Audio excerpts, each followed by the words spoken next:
पाकिस्तान के पूर्व प्रधानमंत्री इमरान खान की जो बीवी हैं बुशरा बीवी, उन्होंने अपने बयान से या कहिए कि जो वीडियो उन्होंने पोस्ट किया है उसके ज़रिए तहलका मचा दिया है। बुशरा बीवी का जो वीडियो है उसमें ये खुलासा कर रही हैं कि इमरान खान को सत्ता से हटाने में सऊदी अरब ने बड़ी साजिश रची। यह वीडियो 29 मिनट का है जिसके अलग अलग टुकड़े जो ज़रूरी हैं मैं आपको सुनवाता चलूँगा और यह बताता भी कि बुशरा बीवी के बयान और इमरान खान की पार्टी के ताज़ा एजेंडे से पाकिस्तान में क्या हड़कंप मचा है, यह मचने वाला है। बुशरा बीवी का पूरा वीडियो तहरीक इंसाफ पार्टी जो इमरान खान की पार्टी है उसके यूट्यूब चैनल पर अपलोड किया गया है। बुशरा बीवी ने कहा है कि मई 2021 में इमरान खान ने सऊदी अरब की धार्मिक यात्रा की थी। इस दौरान इमरान नंगे पांव मदीना गए थे। जब वे वापस आए तो उस समय के पाकिस्तान के जो आर्मी चीफ थे जनरल बाजवा, उनको फ़ोन आने लगे। उनसे कहा गया कि ये अपने आप ने किस आदमी को सत्ता में बिठा दिया है या किस आदमी को आप उठा लाए हैं। हम इस मुल्क में शरीयत का निज़ाम ख़त्म करना चाहते हैं और आप शरीयत के ठेकेदारों को सत्ता में बिठाना चाहते हैं। हमें ये नहीं चाहिए। बुशरा बीवी ने अपने वीडियो में क्या कहा है उसका टुकड़ा मैं आपको सुनाना चाहता हूँ, सुनिए। किस्सा ये जुल्म और ये खान के पीछे सारी कुव्वतें जो खड़ी हो गई उसकी वजह क्या है जो आज तक किसी ने आपको नहीं बताई। खान जब सबसे पहले नंगे पांव मदीना शरीफ गए थे तो जब वो वापस आए थे तो फौरन ही बाजवा को कॉल आना शुरू हो गई थी कि ये तुम क्या उठा के ले आया। हम इस मुल्क में शरीयत का निज़ाम ख़त्म करने लगे हैं और तुम शरीयत के ठेकेदारों को ले आयो और हमें ये नहीं चाहिए। आप यकीन मानिए तब से खान और उसकी बेगम के बारे में गन डालना शुरू कर दिया और खान को यहूदी का एजेंट कहना शुरू कर दिया। ये मैं सिर्फ आपको इसलिए बता रही हूँ कि ये खान ने कभी पब्लिक में नहीं बताई। अगर ये बात गलत हो तो फिर आप बाजवा और उसकी फ़ैमिली को पूछें, क्योंकि बाजवा और बाजवा की फ़ैमिली ने ये बातें किसी को बताई थी जो खान तक पहुँची थी। बाद में क्योंकि आपको पता है कि जब आप इक़्तिदार में होते हैं तो वैसे भी आपके जो अदारे होते हैं वो आपको बहुत सी रिपोर्ट्स देते हैं। उन्होंने भी खान को ये बताया था कि असल कहानी ये है कि खान को इस चीज़ की सज़ा दी जा रही है कि वो आपके मुल्क के लिए, हकीकी आज़ादी के लिए, इंसाफ के लिए और नंगे पाँव मदीना शरीफ की सरजमीन पे जो वो चले थे, ये उनको उसकी सज़ा दी जा रही है। इमरान खान की बीवी बुशरा वो ये भी कह रही हैं कि पाकिस्तान के राजनीतिक माहौल में इमरान खान कीचड़ से निकले कमल के फूल की तरह हैं। बुशरा ने कहा कि इमरान खान इसलिए फंसे हैं क्योंकि वह देश की असली आज़ादी और इंसाफ के लिए लड़ रहे हैं। वे बता रही हैं कि जेल में इमरान खान के साथ क्या हो रहा है और उनको कितने बुरे हाल में रखा जा रहा है। क्या खान अकेला ही है? कभी आपने सोचा नहीं कि 72 ईयर्स के खान हो चुके हैं? क्या उनका दिल नहीं करता कि वो अपने घर में आराम और सुकून से बैठें, वो टीवी देखें, अपनी ज़िंदगी को एंजॉय करें? आज वो काल कोठरी में एक छोटी सी जेल में जिसमें चारपाई हो और अगर एक कुर्सी रखो तो घुटने आपकी चारपाई को लगते हैं, यानी कि इतनी छोटी सी जगह पे खान को रखा गया है और 1.5 साल से ज़्यादा अरसा हो गया है। और वो क्यों है? सिर्फ इसलिए कि यहाँ पे इंसाफ आए। बुशरा बीबी आगे क्या कह रही हैं और पाकिस्तान के जो पूर्व सेनाध्यक्ष हैं जनरल बाजवा, उनके ऊपर आरोप लगाने के बाद बाजवा क्या कह रहे हैं, ये सुनाने से पहले मैं आपको आरिफ अजाकिया साहब के साथ जोड़ना चाहता हूँ। आरिफ साहब पाकिस्तान के हैं और ब्रिटेन में रहते हैं, बड़े एक्टिविस्ट हैं, पाकिस्तान की रग रग से वाकिफ़ हैं। आरिफ भाई, आपका बहुत बहुत स्वागत है। ये जो बुशरा बीवी के आरोप हैं, जो वीडियो है कि सऊदी अरब के कहने पर एक बड़ी साजिश के तहत इमरान खान को वहाँ की इंतज़ामिया ने हटाया, इस वक्त कहने का क्या मतलब है और इस बयान के मायने क्या हैं? Rana ji, thank you very much for inviting. देखें, आपको पता है कि परसों 24 नवंबर कॉल दी है पीटीआई ने, फाइनल कॉल दी है आंदोलन की, प्रोटेस्ट की। और पाकिस्तान आपको पता है कि एक रेडिकलाइज सोसाइटी बन चुका है वहां पे शरीयत और इस्लाम के नाम पे पूरा रेडिकलाइजेशन कंप्लीट हो चुका है। कल ही 100 से ज्यादा शिया मार दिए सुन्नियों ने। इस सोसाइटी के रेडिकलाइज लोगों को बाहर निकालने के लिए शायद ये किया गया है कि देखो शरीयत पे हमला किया जा रहा है और पाकिस्तान आर्मी शरीयत और पाकिस्तान में इस्लामी निज़ाम को वो कर रही है, इसलिए आप बाहर निकलें। तो ये बुशरा बीबी की लिमिटेड जहनी सोच है जिसकी वजह से उन्होंने ऐसा बयान दिया है। अब चाहे लाख वो डिनाई करें, लेकिन बुशरा बीबी ने क्लियर अल्फाज में बताया कि फोन कहां से आया, सऊदी अरब से आया। तो इमरान खान जाहिर है एक डिजर्विंग प्राइम मिनिस्टर तो थे नहीं, जबरदस्ती के लाए गए थे। अब वो मजे जो उन्होंने 4 साल लूटे हैं तो अब वो वापस लेना चाह रहे हैं। इसके लिए वो हर मुमकिन कोशिश कर रहे हैं कि किसी तौर पे वापस आने का रास्ता बने। तो मैं समझता हूं कि इसकी टाइमिंग एक्चुअली 24 नवंबर की फाइनल कॉल पे रेडिकलाइज्ड इस्लामिस्ट को बाहर निकालने के लिए है।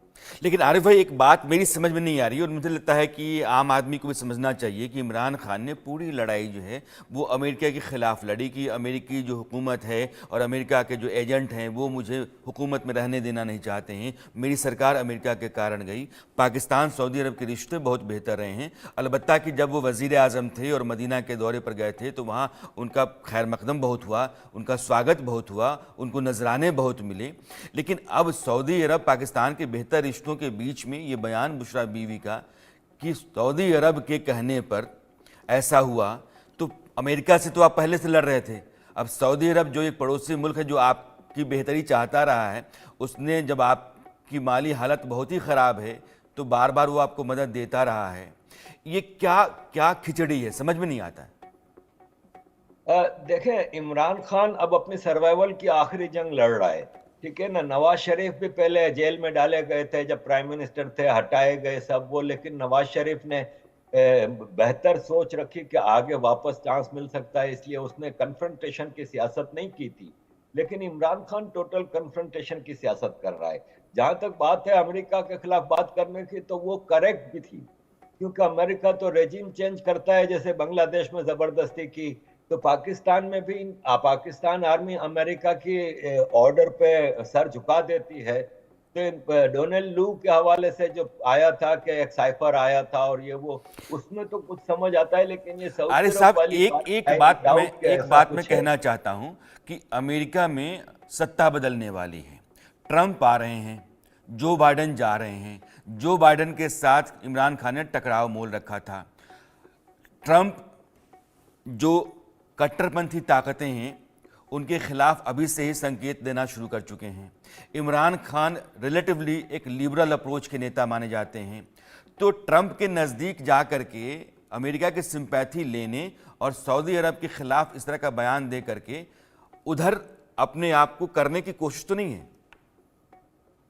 मैं भी ऐसा है, लेकिन आपको पता है कि मोहम्मद बिन सलमान के ट्रंप के साथ बहुत बेहतरीन ताल्लुकात हैं, बिल्कुल सही है, फैमिली रिलेशनशिप है इनके। ट्रंप का बेटा मोहम्मद बिन सलमान का दोस्त है, तो मोहम्मद बिजनेस बिन पार्टनर भी सलमान है। के खिलाफ बात करके वो ट्रंप से तो अपने बेहतर ताल्लुकात नहीं कर सकता। और पीटीआई वालों की जो एक्सपेक्टेशन है कि ट्रंप प्रेसिडेंट बनते ही इमरान खान के लिए कुछ करेंगे, तो आई डाउट इट कि आफ्टर ऑल ट्रंप है तो अमेरिका का प्रेसिडेंट, वो अमेरिका के बेनिफिट देखेगा, और अमेरिका के बेनिफिट के लिए पाकिस्तान आर्मी हर कदम उठा लेती है, तो वो आई डाउट कि वो इमरान खान के लिए कुछ कर सकेगा। और वैसे ही ट्रंप के लिए मामला बाइडन इतने खराब करता जा रहा है, वर्ल्ड वॉर 3 की तैयारी है और दूसरे सारे मामला, भारत के खिलाफ अटैक, कि सबको पता है कि ट्रंप के भारत के साथ बहुत ही अच्छे ताल्लुकात हैं, और ट्रंप ने पब्लिकली कहा है कि ही लव्स इंडिया। तो मैं समझता हूं कि वो ट्रंप के लिए चीजें इतनी डिफिकल्ट करते जा रहे हैं अमेरिका के डीप स्टेट, कि इमरान खान के लिए आई डोंट थिंक कि ट्रंप कुछ कर सकेंगे। अभी आरिफ साहब कह रहे थे कि जो पाकिस्तान में इमरान खान की पार्टी है पीटीआई, उसने 24 तारीख को प्रोटेस्ट बुला रखा है। बुशरा बीवी कह रही हैं कि हमें यानी कि पाकिस्तान के लोगों को इमरान खान को बचाना चाहिए, क्योंकि इन लोगों ने यानी कि जो सरकार में हैं, इमरान खान के बीच और इन लोगों के बीच अंतर ये है कि ये सत्ता में आना चाहते हैं जो लोग अभी हैं, और इमरान खान सिर्फ अल्लाह को खुश करने के लिए सत्ता में आते हैं। वे असली आज़ादी इंसाफ के लड़ रहे हैं। बुशरा बीवी ने पार्टी के सभी तबकों से कहा है कि आप 24 नवंबर को जो विरोध प्रदर्शन है उसमें शामिल होइए। वो कह रहे हैं कि प्रोटेस्ट तभी बंद होगा जब इमरान खान खुद जेल से बाहर आकर के जनता से प्रोटेस्ट रोकने की अपील करेंगे। और मैं आपको ये बताना चाहता हूं कि 24 तारीख को प्रोटेस्ट बुलाया गया है और 25 तारीख को बेलारूस के प्रेसिडेंट अल्शेंको वो पाकिस्तान आ रहे हैं और कोर्ट का आदेश है कि उनके आने से पहले 24 तारीख को जो प्रोटेस्ट बुलाया गया है पीटीआई का, वो नहीं बुलाया जा सकता है, उस पर पाबंदी है, रोक है। और पाबंदी के बाद भी पीटीआई आमादा है सड़कों पर उतरने के लिए और फौज का, पुलिस का मुकाबला करने के लिए। तो ऐसी स्थिति में जो टकराव की बन रही है, ये फिर से जो मई 2022 में इमरान खान के अरेस्ट होने के बाद से हालात बने थे और बहुत ही ख़राब हो गए थे, उसके संकेत मिल रहे हैं। मैं आरिफ भाई से इस पर चर्चा करूं। बुशरा बीवी ने पार्टी के लोगों से क्या कहा है, ये आपको सुनाना चाहता हूं। खान ने पूरे पाकिस्तान की आवाम से अपील की है कि 24 नवंबर को वो सब बच्चा बच्चा इस एहतजाज का हिस्सा बने। ये सिर्फ एक खान की जंग नहीं है, ये आप सब की, ये मुल्क की हकीकी आज़ादी की जंग है। इसमें खान ने हर तबके से ताल्लुक़ रखने वाले इंसान को इसमें शिरकत की दावत दी है। इसमें किसानों को कहा है, स्टूडेंट्स को कहा है, टीचर्स को कहा है, ह्यूमन राइट्स वालों को कहा है, रिक्शे वालों को कहा है। यानी कि खान ने कहा है कि हर तबका, हर बच्चा इस एहतजाज का हिस्सा बने तो इंशाअल्लाह कामयाबी हमारा मुकद्दर है। खान ने जजेस और वकीलों के लिए एक अपील की है कि मैं कानून की बालादस्ती के लिए आज जेल में हूँ, तो आप लोगों का ये फ़र्ज़ बनता है कि आप इस एहतजाज का हिस्सा बने और पाकिस्तान की हर जगह से हर तंजीम वकील खुद लीड करें अपने वकीलों के यूनिफॉर्म में और 24 नवंबर को वो इस्लामाबाद पहुँचें। बुशरा बीवी पाकिस्तान के पूर्व प्रधानमंत्री इमरान खान की बीवी कह रही हैं कि 24 तारीख को आप इस्लामाबाद पहुंचे और 25 तारीख को लुकाशेंको जो कि बेलारूस के राष्ट्रपति हैं, वो पाकिस्तान के मेहमान बनने आ रहे हैं। अब ऐसे में हालात के बिगड़ने का अंदेशा है। आरिफ साहब, ये किस तरीके से पूरी जो परिस्थिति है उसको असेस करते हैं आप? देखें राना साहब, केपी और पख्तून वो तो अब पाकिस्तान की आर्मी के खिलाफ खड़े हो चुके हैं। पख्तूनों की लीडरशिप, पॉलिटिकल लीडरशिप पीटीआई के पास है, ग्रास रूट लीडरशिप मंजूर पश्तीन पीटीएम के पास है, बाचा खान की एएनपी भी पख्तूनों की हिस्टोरिकल रिप्रेजेंटेटिव रही है। ये तीनों इस वक्त एंटी पाकिस्तान चल रहे हैं। हमें एक चीज जहन में रखनी होगी कि खान के बच्चे लंदन में रहते हैं, वो नहीं आ सकते, चले समझ में आती है, लेकिन इस प्रोटेस्ट में बुशरा बीवी जो पूरी दुनिया को बुला रही हैं, उन्होंने अपने बेटों को बुलाया है क्या? उनके बेटे आएंगे क्या? तो ये सब एक पावर स्ट्रगल है। आज मरियम नवाज ने एक बड़ा बयान दिया है जो कि सुनने जैसा है। उन्होंने कहा है कि मेरे पंजाब के जवानों की लाशें केपी से आ रही हैं, केपी गवर्नमेंट उनको मार रही है। आपको पता ही है कि केपी में अली अमीन गंडापुर इमरान खान के नुमाइंदा हैं और पीटीआई की हुकूमत है। तो इस वक्त केपी और पख्तून कन्फ्रंटेशन पे टोटली पंजाबी आर्मी के खिलाफ खड़े हो चुके हैं और केपी तकरीबन हाथ से निकल चुका है। आपको ये याद रखना होगा कि आज अफगानिस्तान में भी एक मज़ार पे फायरिंग हुई है और 10 से ज्यादा लोग मार दिए गए हैं। तो ये पख्तून खासतौर पे जो ड्यूरेंट लाइन के दोनों तरफ के पख्तून हैं, इस वक्त हालत जंग में है कंटिन्यूअसली पंजाबी आर्मी के खिलाफ। ये मैं आपसे जानना चाहता हूँ, मैं फिर इमरान खान, पीटीआई और बुशरा बीवी पर लौटूंगा, लेकिन पीसीआर अगर पाकिस्तान का मैप है तो ज़रूर दिखाना चाहिए दर्शकों को कि यह पाकिस्तान है। ड्यूरेंट लाइन जिसकी बात कर रहे हैं आरिफ भाई, दरअसल अफ़गानिस्तान और पाकिस्तान के बीच की जो सरहद है उसको हम ड्यूरेंट लाइन कहते हैं और पख्तूनों की बड़ी जमात है।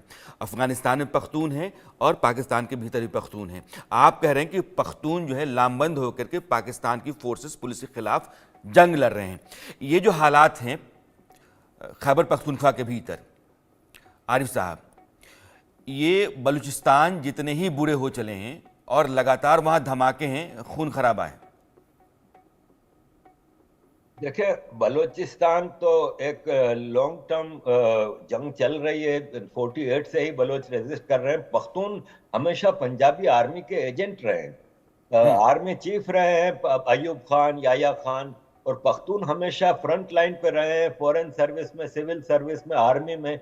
लेकिन अब जाके पिछले कुछ 6-7 साल से पख्तूनों को एहसास हुआ है कि हमें इस्तेमाल किया गया है। 79 की अफगान वार में भी पख्तून यूज हुए थे।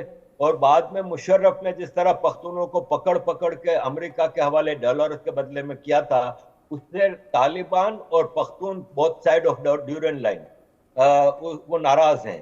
आपने अभी बताया कि ड्यूरन लाइन जो है उसको, वो पाकिस्तान अफगानिस्तान के दरमियान बॉर्डर है। एक्चुअली आपको भी पता है कि ड्यूरन लाइन अंग्रेजों ने खींची थी। एक एग्रीमेंट था वो ब्रिटिश तालिबान वाले इंडिया कहते हैं कि हम और नहीं मानते हैं। जी, क्या कहा आपने? तालिबान कहता है कि हम नहीं मानते हैं। जैसे मैं अपने दर्शकों को बताना तालिबान चाहता भी हूं। नहीं मानते और पाकिस्तानी पख्तून भी नहीं मानते। हाँ। पीटीएम वाले क्लियरली कह रहे हैं कि ड्यूरन लाइन पख्तूनों को डिवाइड करने वाली लाइन है, हम इसको नहीं मानते। ये बॉर्डर नहीं था, ये एग्रीमेंट था। और 47 से मैं आरिफ भाई अपने अफगानिस्तान ने दर्शकों के लिए पाकिस्तान बताना को चाहता हूं रिकॉग्नाइज भी नहीं कि किया था। सर ड्यूरेंट जो एक अंग्रेज अधिकारी थे, उन्होंने यह सीमा खींची थी। और अफगानिस्तान की सरकार कहती है कि तब तो उस समय हमारी हुकूमत थी ही नहीं, और वह 100 साल का करार था। यानी कि जो 1890 में करार हुआ या सीमा खींची गई, वो 1990 में ख़त्म हो चुकी है। वो पूरा जो केपी का इलाका है, जो पाकिस्तान का एक बड़ा सूबा है, तालिबान दावा करता है कि ये हमारा है। पख्तून जो हैं वो कहते हैं कि हमारा है। हाँ आरिफ भाई। भाई देखे, अभी आपको याद होगा 2-3 महीने पहले मंजूर पश्तीन ने एक जरगा बुलाया था। और सारे पख्तून, मतलब लाखों की तादाद में पूरे केपी से जमा हुए थे।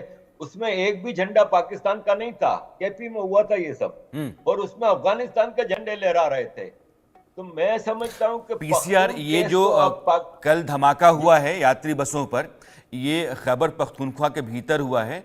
आप अगर उस तस्वीर को चलाएंगे तो आपको अंदाजा होगा, जो आरिफ भाई कह रहे हैं, तो दर्शक उसको जोड़ पाएंगे किस तरीके से वहां हालात बिगड़े हुए हैं। जी आसिफ भाई। आरिफ भाई। जी जी, देखें, खैबर पख्तूनख्वा में तो रेगुलरली चीजें हो रही हैं। अब कल कुर्रम एजेंसी में जो मार दिए शिया, ये ऑर्डर ऑफ द डे है। ये रोज ही हो रहा है। अभी 15 अक्टूबर को भी धमाका हुआ था शियाओं के ऊपर कुर्रम एजेंसी में, पारा चिनार में। और ये रेगुलर चीज हो रही है। पख्तून तो अब निकल पड़ा है। और पख्तून को रोकना मुमकिन ना होगा कि पख्तून को अंग्रेज सरकार भी नहीं रोक सकती थी, अमेरिका रशिया भी नहीं रोक सके। लेकिन पख्तूनों तो की जो मैं ये समझ बगावत है आरिफ भाई, ये पख्तूनों की बगावत पाकिस्तान की जो मौजूदा हुकूमत है, वहाँ की फौज है, उसके सामने कितना बड़ा चैलेंज है। और केपी का जो पूरा इलाका है, क्या वो पाकिस्तान से अलग हो सकता है? जी बिल्कुल। और मैं तो इसको बगावत कहता नहीं, मैं तो बलूचिस्तान और पख्तून की राइट्स मूवमेंट कहता हूं। इनकी independence genuine grass root movement है ये। और इनका हक है, क्योंकि उनके ऊपर ज्यादती हो रही है। ज्यादती तो सिंध पे भी हो रही है, लेकिन सिंध में अभी सिंधी वडेरा मिला हुआ है आर्मी से, तो इतना मामला खराब नहीं। लेकिन पख्तून अब तंग आ चुका है। बलूचिस्तान का जो पख्तून है ना, महमूद खान अचकजई की लीडरशिप में है। और महमूद खान अचकजई हमेशा पाकिस्तान आर्मी की गुड बुक्स में रहा है, हुकूमतों में रहा है। लेकिन इस बार महमूद खान अचकजई भी निकल के सामने आ गया है और वो आर्मी के खिलाफ खुल के बातें कर रहे हैं। पख्तून पाकिस्तान से अलग होते हैं कि नहीं होते, ये सवाल मेरे ख्याल में सिर्फ ये है कि कब अलग होंगे। अब अलग होना बनता है कि अंदर खाने पख्तून कौम के अंदर इतनी नफरत आ चुकी है। पंजाबी आर्मी ने इतनी एट्रोसिटीज की हैं इनके ऊपर। हर 25 किलोमीटर पे एक चेक पोस्ट है केपी में। हर 25 किलोमीटर पे पख्तूनों को रोक के उनकी बीवियों को, बेटियों को, बहनों को बेइज्जत किया जाता है, लूट मार की जाती है, घरों में घुस जाते हैं। अब पख्तून तंग आ चुका है। लेकिन दो बातें मैं अपने दर्शकों के लिए आपसे पूछना चाहता हूं कि शियाओं और सुन्नियों के बीच में, उस इलाके में जो अभी खूनी जंग चलती है और पख्तूनों पंजाबियों के बीच में चलती है, वजह क्या है? देखें, शिया सुन्नी दोनों पख्तून हैं। जो केपी के जो शिया सुन्नी, ये जो कराया जा रहा है, ये पाकिस्तान आर्मी ने, आपको पता है कि रिलीजियस ग्राउंड पे इतने सारे टेररिस्ट ग्रुप बनाए हुए हैं। ये पाकिस्तान आर्मी के टेररिस्ट ग्रुप हैं जो शियाओं को मार रहे हैं। वरना शिया सुन्नी मसला नहीं है केपी में। ये जो कल हुआ, जो 15 अक्टूबर को हुआ, ये एक्चुअली पाकिस्तान आर्मी के वो टेररिस्ट ग्रुप जो अफगानिस्तान और इंडिया में टेररिज्म के लिए क्रिएट किए गए थे, वो लोग शियाओं को मार रहे हैं। ये आम पख्तूनों के दरमियान इतनी नफरत नहीं है। आरिफ भाई, खबर आ रही है कि पाकिस्तान में इंटरनेट बंद कर दिया गया। पाकिस्तान से हमने कुछ पत्रकारों को भी जोड़ा था, लेकिन उनसे संपर्क इसलिए नहीं हो रहा है कि सरकार ने वहाँ इंटरनेट बंद कर दिया। एहतियाती बंदोबस्त के तहत आप मानकर चलिए। अभी आप केपी की बात कर रहे थे। बलूचिस्तान भी एक उबलता हुआ सूबा है वहाँ, और वहाँ लगातार कुछ न कुछ बड़ा खून खराबा होता रहता है। बलूचिस्तान कितना उबल चुका है और बलूचिस्तान के पाकिस्तान से अलग होने के आसार कितने बन गए हैं आपके लिहाज से? देखें, बलूचिस्तान का सिर्फ एक मसला है कि बलूचिस्तान में डिविजन्स पैदा कर दी हैं आर्मी ने। बलूचिस्तान में यूनिटी नहीं है। बलोच जो लड़ रहे हैं अपनी आज़ादी के लिए, वो मुख्तलिफ ग्रुप्स आपस में यूनाइटेड नहीं है। अगर ये यूनाइटेड होते, जैसे बंगाली यूनाइटेड थे मुजीबुर रहमान की लीडरशिप में, तो आसान था किसी के लिए भी डील करना। आज बलूचिस्तान अमेरिका को, चाइना को, सबको चाहिए। वो तो आसान है उनके लिए कि वो बलोचों से डायरेक्ट डील करें, लेकिन किससे डील करें? तो बलूचिस्तान की आजादी तकरीबन रेडी है, लेकिन उनकी आपस में यूनिटी नहीं है ना, वो मसला है। और मेरी कई बलोच लीडर से बातचीत होती रहती है।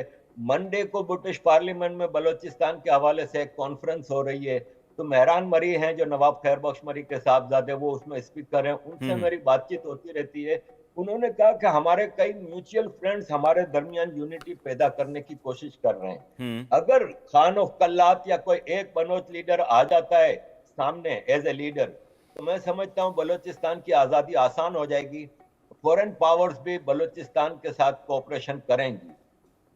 ये जो एक सवाल आता है कि सीपीईसी जो चाइना पाकिस्तान इकोनॉमिक कॉरिडोर है, एक बहुत बड़ा हिस्सा बलूचिस्तान से गुजरता है, ग्वादर पोर्ट तक जाता है, और चाइना की फोर्सेस भी अब वहाँ पहरा देती हैं, और बलूचों को लगता है कि ना तो उनको काम मिला, ना उनको उस इलाके में कोई फ़ायदा हुआ, और यह पूरी तरीके से बलूच का एक्सप्लॉयटेशन है, बलूचिस्तान का है। यह सीपीईसी जो है, उनके भीतर जो गुस्सा है या बगावत है, उसको भड़काने में कितना बड़ा रोल है इसका? देखें, सीपेक तो एक चाइना की कम्युनिस्ट पार्टी और पाकिस्तान की आर्मी की कमाने का धंधा था। चाइना ने एक नए रोड का ऐलान कर दिया है इसी वीक। वो रोड जाएगा डायरेक्ट चाइना से अफगानिस्तान से ईरान। तो ये सीपेक का अल्टरनेट इन्होंने पैदा तो कर लिया है। लेकिन मैं आपको बता दूं, अगर आप सीपेक के ओरिजिनल नक्शे को देखें ना, तो सीपेक शुरू होता है गिलगित बल्तिस्तान, फिर पीओके पूरा कवर करता है, फिर केपी से गुजर के बलूचिस्तान में जाता है। लेकिन इन्होंने बाद में इसमें नवाज शरीफ जब आया प्राइम मिनिस्टर बनके, तो उसको टोटल चेंज करके पीओके को भी काट दिया, और गिलगित बल्तिस्तान से थोड़ा सा पीओके से होता हुआ पूरा पंजाब को इसमें डाला है। अब सीपेक से जो रोड और रेलवे नेटवर्क निकलते हैं, वो गांव गांव की ब्रांचेस भी निकलती हैं, तो उसका फायदा पंजाब को हो रहा है। ना सिंध, ना बलूचिस्तान, ना केपी को फायदा है इसका। ये जो हिंदुस्तान के दर्शक हैं, उनको पाकिस्तान समझने की बहुत ही आसान है। आरिफ अजाकिया साहब पाकिस्तान से हैं और पाकिस्तान के नुक्कड़, कस्बे, शहर सबसे वाकिफ़ है। वहाँ कुछ भी होता है तो उसका पता आपको रहता है। मैं फिर से लौटता हूँ यह बताने के लिए कि पाकिस्तान में क्या हो रहा है। पाकिस्तान के पूर्व प्रधानमंत्री इमरान खान की बीवी बुशरा बीवी ने यह कहा है कि इमरान खान अगर जेल में हैं तो एक बड़ी साजिश के तहत हैं, और वो साजिश सऊदी अरब ने की थी। यानी कि मोहम्मद बिन सलमान जो वहाँ के किंग हैं, उन्होंने, प्रिंस मोहम्मद बिन सलमान, उन्होंने एक बड़ी साजिश उस समय के जो आर्मी चीफ थे बाजवा के साथ की, इमरान खान को सत्ता से बेदखल करने के लिए, उनको जेल के भीतर डालने के लिए। अब वो हुंकार भर रही हैं कि 24 तारीख को, यानी कि 2 दिन बाद, पाकिस्तान में तमाम इमरान समर्थक, पीटीआई के समर्थक इस्लामाबाद पहुँचें और इस्लामाबाद में वो बड़ा प्रोटेस्ट करें। और ये वो वक्त है जब एक बड़ा मेहमान लुकाशेंको आ रहे हैं। वो बेलारूस के प्रेसिडेंट हैं, और अंदेशा इस बात का है कि वहाँ माहौल बिगड़ सकते हैं। आरजू काज़मी पाकिस्तान की पत्रकार हैं। आरजू मेरे साथ जुड़ी हुई। आरजू, अभी मैंने सुना कि इंटरनेट वहाँ बंद हो गया था। खैर, आप जुड़ गई हैं। आप पहले तो आपका बहुत बहुत शुक्रिया। ये जो हालात हैं, बुशरा बीवी ने जो बयान दिया और 24 तारीख को जो प्रोटेस्ट बुलाया गया है पीटीआई की तरफ से, 25 तारीख को लुकाशेंको आ रहे हैं। कोर्ट ने कहा है कि कोई भी प्रोटेस्ट नहीं होगा। हालात कैसे हैं पाकिस्तान में? सबसे पहले तो थैंक यू सो मच कि आपने इनवाइट किया। मैं बहुत देर से आपका इंतजार कर रहा आई एम था, सो आप जुड़ी ही सॉरी देर कि से। यहाँ से मैं कनेक्ट नहीं हो पा रही थी, और अभी भी जो है वो गवर्नमेंट ने इंटरनेट इंटरनेट जो है वो डाउन कर दिया गया है इस वक्त।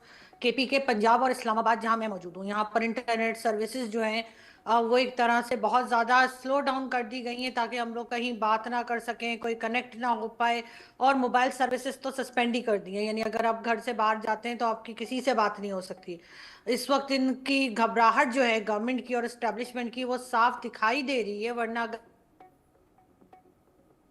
अगर एक डेमोक्रेटिक कंट्री है पाकिस्तान जो कहा जाता है, जो कि मैं नहीं समझती कि डेमोक्रेटिक कंट्री है, यहाँ पर भी डिक्टेटरशिप ही चल रही है, तो फिर अगर कोई पॉलिटिकल पार्टी प्रोटेस्ट करने आना चाहती है तो उसको आने देना चाहिए। लेकिन ऐसा नहीं हो रहा और हर तरफ से रोकने की कोशिश की जा रही है। तमाम मोटरवेज जो हैं वो बंद कर दी गई हैं। उसके साथ साथ जैसे मैंने आपसे बताया, इंटरनेट सर्विसेज भी सस्पेंड कर दी गई हैं, और ना ही कोई मोबाइल पे बात कर सकता है। तो हालात इस वक्त जो है वो काफ़ी ज़्यादा टेंस है यहाँ के, और लोग काफी परेशान है क्योंकि वो किसी के साथ भी कनेक्ट नहीं कर पा रहे। जहाँ तक बुशरा बीबी की बात है, इमरान खान ने पहले अमेरिका के ऊपर इल्जाम लगाया था, अब सऊदी अरब की बारी आ गई है। वो मुझे नहीं पता क्यों घबराए हुए हैं। कभी कहते हैं सऊदी अरब ने गवर्नमेंट गिरा दी, कभी कहते हैं कि अमेरिका ने गिरा दी सॉरी, जबकि उनकी गवर्नमेंट जो है वो पाकिस्तान के लोगों ने ही गिराई है। जो आप जानते हैं कि जो एस्टेब्लिशमेंट है इंतजामिया जो आपकी पाकिस्तान फौज, की, हाँ। जिस तरीके से यहाँ पर जी हाँ बिल्कुल, हमारी फौज, हमारी एजेंसीज, हमारी जो पोजीशन पार्टीज थी इमरान खान के खिलाफ, उन्होंने मिलकर इमरान खान की गवर्नमेंट गिराई है। अमेरिका को क्या पड़ी है या किसी और कंट्री को क्या जरूरत है कि वो इमरान खान की गवर्नमेंट को गिराए? लेकिन इमरान खान हर 2 दिन के बाद किसी के ऊपर इल्जाम लगा देते हैं। अगर नहीं कहते तो वो उस तरफ इशारा नहीं करते जहां उनको करना चाहिए, कि जी मेरी गवर्नमेंट जो है वो हमारी फौज नहीं चलने देती, हमारी एजेंसीज नहीं चलने देती, हमारी अपोजिशन पार्टीज नहीं चलने देती। इमरान खान ये सब कुछ नहीं कहते, वो कभी अमेरिका चले जाते हैं, कभी सऊदीया चले जाते हैं, और यहाँ पर जो आम पब्लिक है उसका जीना मुहाल कर रखा है कि आपका इंटरनेट नहीं चल रहा, आपकी रोड्स ब्लॉक है। कंटेनर सिटी बनाकर रख दिया है इस्लामाबाद में, चारों तरफ कंटेनर्स है, कहीं भी आपने आना हो बहुत मुश्किल होती है। और साथ साथ जैसे मैंने कहा कि हर तरफ से उन्होंने जो है वो केपीके के रास्ते भी बंद कर दिए हैं, और लाहौर से हर तरफ से लोगों को रोका जा रहा है। एक तरफ कहते हैं कि इमरान खान के कोई सपोर्टर्स ही नहीं है, कोई बाहर ही नहीं आएगा, और दूसरी तरफ हर तरफ से रोड ब्लॉक करके रखी है। तो इससे साफ पता तो यही लग रहा है कि गवर्नमेंट कहीं ना कहीं इस वक्त एक कमजोर पॉइंट पर है। और बहुत से लोग तो ये बात भी कर रहे हैं कि शहबाज शरीफ साहब की भी कुर्सी जो है वो जरा हिल गई है, और मुश्किल लग रहा है उनका ज्यादा दिन इसी पोजीशन पे ठहरे रहना। आरजू, मैं अपने दर्शकों को बताऊं कि आरजू पाकिस्तान की जानी मानी पत्रकार हैं और 4-5 बातें वो कह रही हैं क्योंकि उनकी आवाज़ कट कट के आ रही है, उनका वीडियो कट कट के आ रहा है, क्योंकि पाकिस्तान के भीतर जो इंटरनेट है उसको गवर्नमेंट ने स्लो कर दिया है। घर के भीतर तो थोड़ा बहुत काम आप इंटरनेट पर बैठ के चला सकते हैं, लेकिन घर के बाहर जैसे जाते हैं आपका फ़ोन काम करना बंद कर देता है। इस्लामाबाद जो पाकिस्तान की राजधानी है उसमें कंटेनर्स लगा दिए गए हैं, जगह जगह नाकेबंदी है, और पूरी तरीके से किले में इस्लामाबाद को तब्दील कर दिया गया है। यानी कि फोर्स और पुलिस उनका बहुत तगड़ा बंदोबस्त है, इसलिए कि 24 तारीख को पाकिस्तान में इमरान खान की पार्टी पीटीआई के लोगों ने प्रोटेस्ट बुला रखा है, और 25 तारीख को बेलारूस के प्रेसिडेंट लुकाशेंको वहां आ रहे हैं। लुकाशेंको के नाम पर कोर्ट का हवाला देकर के, कोर्ट से आदेश लेकर के सरकार जो है वो इमरान खान के समर्थकों को आने देना नहीं चाहती है। और आरजू ये कह रही है कि दरअसल ये लोकतांत्रिक अधिकार है, लेकिन लोकतंत्र है ही नहीं पाकिस्तान में, इसलिए कोई आदमी प्रोटेस्ट करने आना चाहता है, आप उसको मौका देना चाहिए, उसके लिए कोई बंदिश तो होनी नहीं चाहिए, वो अपना प्रोटेस्ट करे चला जाए। लेकिन ऐसी स्थितियां नहीं है, वो कहें कि यहाँ लोकतंत्र है ही नहीं, यहाँ दरअसल तानाशाही चली पाकिस्तान के भीतर, और उनकी आवाज़ यहाँ तक पहुँच रही है, ये अपने आप में बड़ी बात है। अब फिर आरजू, क्या लगता है ये जो मई 2022 के हालात है पाकिस्तान में, क्या वैसे हालात का अंदेशा है आपको? मुझे यही लग रहा है कि अभी मंडे तक यही हालात रहेंगे। इंटरनेट जो है वो काम नहीं करेगा, मोबाइल सर्विसेज काम नहीं करेंगी, हर तरफ जो है रेंजर्स लगा दिए जाएंगे, और उधर से इमरान खान की पार्टी के लोग रुकने को तैयार नहीं है। कहा बार बार ये जा रहा है कि शायद कोई डायलॉग दोनों के दरमियान हो, गवर्नमेंट और साथ पीटीआई के बीच में, लेकिन वो भी होता हुआ दिखाई नहीं दे रहा। तो कहीं ना कहीं कुछ हंगामे की सिचुएशन जो है वो दिख रही है, और गवर्नमेंट शायद खुद भी यही चाहती है कि लोगों को ये लगे कि इमरान खान के लोग आते हैं, हर बार तोड़फोड़ होती है, हंगामा होता है, इसीलिए इनको नहीं आने दिया जा रहा। और इसी सिचुएशन को देखते हुए मुझे लगता है मंडे तक अभी कुछ भी क्लियर नहीं होगा और ये टेंस सिचुएशन इसी तरह बनी रहेगी। आरिफ साहब, जी इस हालात पर अभी चूंकि आरजू ने बताया आपको कि कंटेनर्स लगा दी इस्लामाबाद में, वहाँ सख्ती हो गई है पुलिस की, फौज की, इंटरनेट स्लो कर दिया गया है, ये जो अगले 2-3 दिन हैं इसको आप कैसे देख रहे हैं? राणा जी, सबसे पहले तो मैं कहूंगा कि आरजू जी बेचारी अब वीपीएन भी इस्तेमाल नहीं कर सकते, क्योंकि वो भी पाकिस्तान में हराम करार दे दिया गया है। पाकिस्तान में इंटरनेट बंद है। कल एक बिजनेसमैन का इंटरव्यू में देख रहा था, वो बता रहे थे कि हमारा बिजनेस सब ठप हो गया है पाकिस्तान में, क्योंकि आजकल बिजनेस इंटरनेट पे ही चलता है। तो पाकिस्तान खुद ही आर्मी अपने मुल्क को गहराई में दलदल में धंसा रही है, और हालात तो पाकिस्तान में वैसे ही कौन से अच्छे हैं। कल जब 100 आदमी मारे जाते हैं, परसों